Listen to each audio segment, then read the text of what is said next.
حضرت ابو دردہ رضی اللہ تعالیٰ عنہ آپ روایت کرتے ہیں کہ آقا علیہ الصلوۃ والسلام نے ارشاد فرمایا کہ یوم قیامت کسی بھی انسان کے نامہ اعمال میں حسن اخلاق سے بڑھ کر کوئی عمل نہیں ہوگا.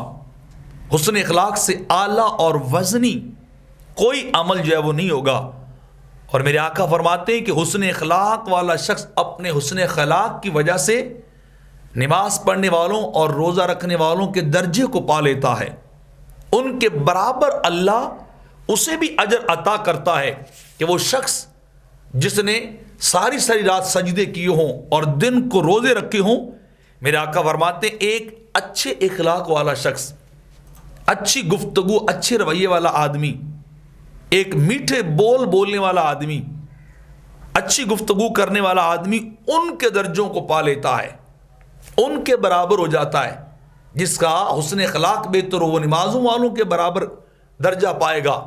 وہ بھوک اور پیاس کرنے والے، برداشت کرنے والے، روزہ رکھنے والوں کے برابر اللہ اسے درجہ عطا کرتا ہے. صرف ایک کہ آپ کا ایٹیچیوڈ، آپ کا بیہیویئر بڑا اعلیٰ ہے، وہ گفتگو بڑی پیاری کرتا ہے، وہ لوگوں سے معاملات بڑے اچھے کرتا ہے، بڑی خوش دلی اور خوش طبعی کے ساتھ وہ پیش آتا ہے.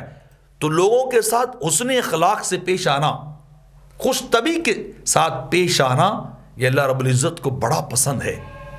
اللہ کی بارگاہ میں سب سے مقبول ترین عمل انسان کا حسن اخلاق ہے.